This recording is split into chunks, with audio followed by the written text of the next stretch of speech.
Hello and welcome again to Weston Nurseries in Chelmsford. My name is Catherine and I'm again in our annuals yard, and this time my theme is going to be annuals for hummingbirds. I've had customers come in and say, what can you recommend for hummingbirds? And while people often know that certain things about it, they don't always have the confidence to choose plants that really work. It's not difficult, and I'm going to be here to give you an idea of what they like. Now, first of all, I'm standing here in front of this table, which is primarily red, orange and yellow in color, because the first thing to note is that red plants are particularly attractive to hummingbirds. Now, it doesn't mean that that's the only color flower they go for. There are other aspects of the flowers that are particularly attractive to them. And obviously, it has to be a plant that produces plenty of nectar.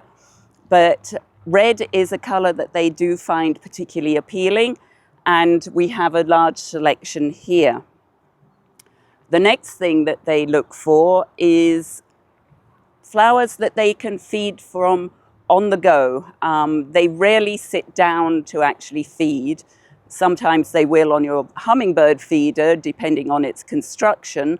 But generally in the wild, when they're visiting flowers, they are hovering in front of them. It's a protection strategy. It keeps them away from predators, and they can easily move from one to another to take their fill of nectar.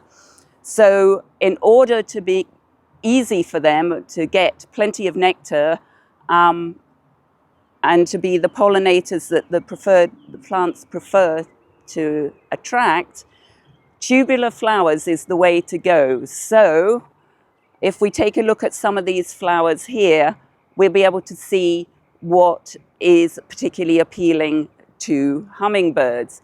Now, first of all, the most obvious one is petunia and its related baby cousins calibrachoa.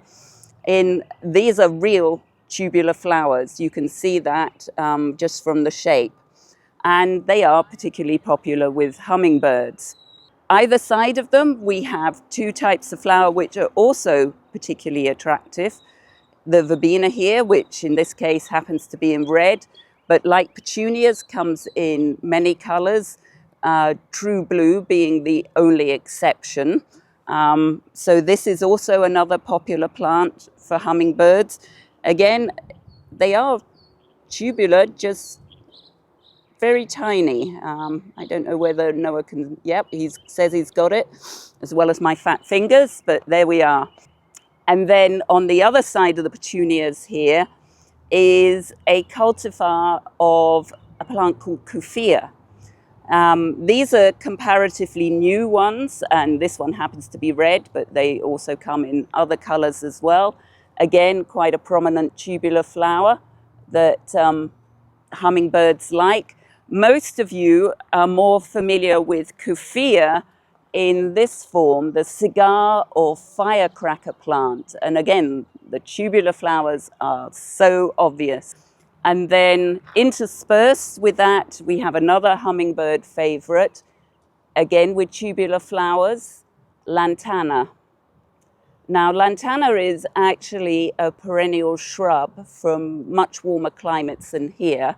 Certain types of lantana are considered invasive in Florida, the South African ones. There is a true native lantana, certainly in the Texas area. It's a tall, shrubby plant.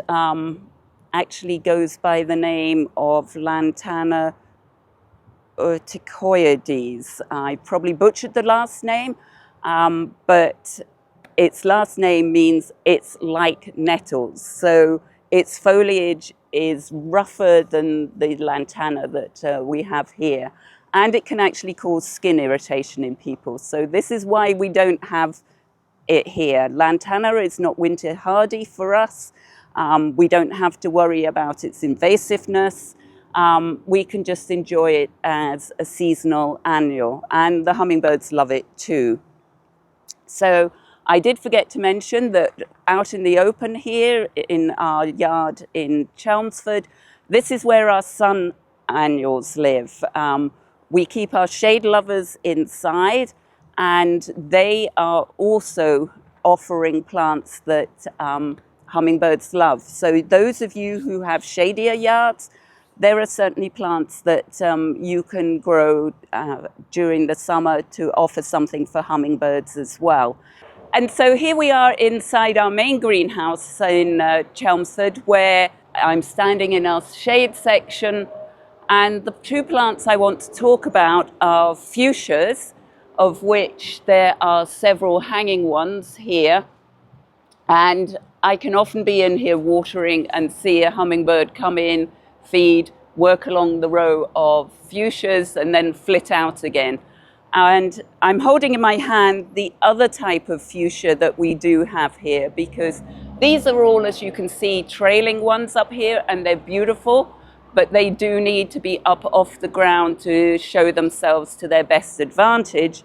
But we do have some that are actually upright growing, and this is a particularly attractive variety with mottled leaves, burgundy stems, and then these beautiful salmon-colored tiny flowers, again showing off that real tubular structure that hummingbirds love. So this is an option for containers, for the ground, for those of you with shade. And up here as well, another plant that is good for hummingbirds, begonia, particularly this type of begonia, the trailing one there. It's a single flower, so it's more easy for the nectar to be sourced. That is another thing for pollinators. Sometimes intricately double flowers can make it a little more difficult and challenging for them to find what they're after. But hummingbirds with their long beaks and tongues never have any difficulty with the fuchsias, whether they're little single tubular flowers like this or the really fat double ones like that. It's still quite easy to see where the nectar source is as far as they're concerned. So this is it, a little brief introduction to some of the plants. It's not all by any means that hummingbirds will feed off, but you can certainly fill your garden with annuals that will keep them happy all through the summer long. So this is Catherine signing off from Weston Nurseries in Chelmsford. If you like what you saw, please subscribe or come and visit us at one of our 3 locations here in Chelmsford, Hopkinton or Hingham.